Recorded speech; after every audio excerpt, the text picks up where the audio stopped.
Chris Kane. Thank you, Madam Deputy Speaker. On Sunday I was in Stirling City Centre at the War Memorial to lay a wreath and to reflect. Stirling's memorial was completed in 1922.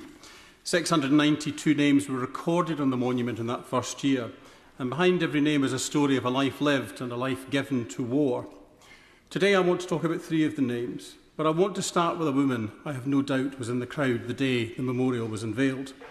Her name was Margaret Fleming. Margaret and her husband John lived in Stirling. Margaret worked in a local grocer's shop. John was a sailor, a stoker on a steamship, travelling the world's oceans for months at a time, leaving Margaret to raise their family, including sons Thomas and Martin. When war was declared, the Fleming men, like so many in every town and village across the land, answered the call to serve. John joined the Merchant Navy, Martin the Argyll and Sutherland Highlanders, Thomas the Black Watch. On each of the days the men in her life left for war, I suspect Margaret would have helped them pack, prepared a packed lunch and walked them to the railway station. I think she would have walked slowly. As a parent, I know I would. In autumn 1914, the first of 5 battles of the war in Flanders took place near the town of Ypres. Ypres stood between the advancing Germans and the Channel ports, a vital line that the Allies could not afford to lose. 8,000 soldiers were killed in that battle, nearly 30,000 wounded, more than 10,000 missing. Along with the letters she craved, there was one communication Margaret would have dreaded receiving, a telegram. And amongst the telegrams that arrived in family homes across Britain that month, one would have found its way to Bank Street in Stirling, telling Margaret that her son Thomas had fallen on the 27th of October and been buried near where he died. A second telegram would arrive 3 years later. Margaret's husband, John, was serving on the steamship Batum, carrying vital supplies across the Atlantic between the USA and Ireland. John was a donkeyman working the small engine that pumped water from the bowels of the ship. It was a hot, hard, dangerous job. On the 19th of June 1917, the Batum was less than 6 miles from home waters. The crew could see the lighthouse at Fastnet Rock, a beacon of safety after a 4,000-mile voyage. But they never saw the German U-boat or the torpedo that struck the ship. 41 of the 42 crew survived. The only man lost that day was John. He stayed to tend to his engine, pumping water from the sinking ship to buy his comrades time to escape. And then in 1918, just 3 months before the guns finally fell silent, a third telegram arrived. In the last months of the war, both sides threw everything they had into one final push.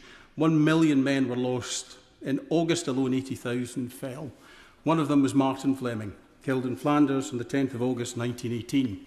He was 20 years old.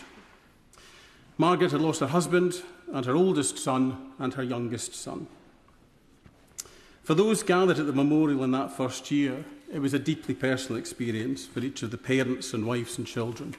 Each name recorded was a son, a father, a husband and a friend, and all would have been personally known to someone in the crowd. The ongoing sacrifice of the families who are left behind by the devastation of war is more quietly marked than the sacrifice of the soldiers who died in the conflict.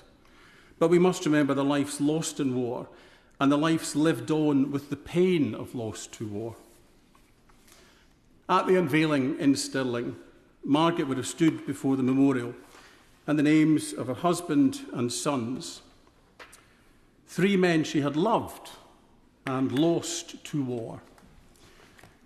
Their names cast in bronze and quietly carrying the weight of her sorrow, yet also the endurance of her love. As the years pass, we no longer know their faces or hear their voices, yet we can still speak their names and wonder who they were, how they lived, and what they dreamt of.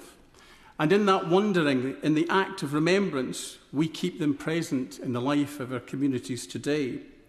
Margaret Fleming's name is not recorded on Stirling's War Memorial, but it will now be recorded in the record of this place.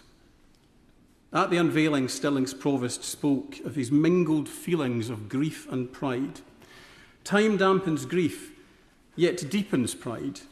And it is with that in mind that I say, with my heart full of peace, full of hope and full of love, we will remember them. Yeah.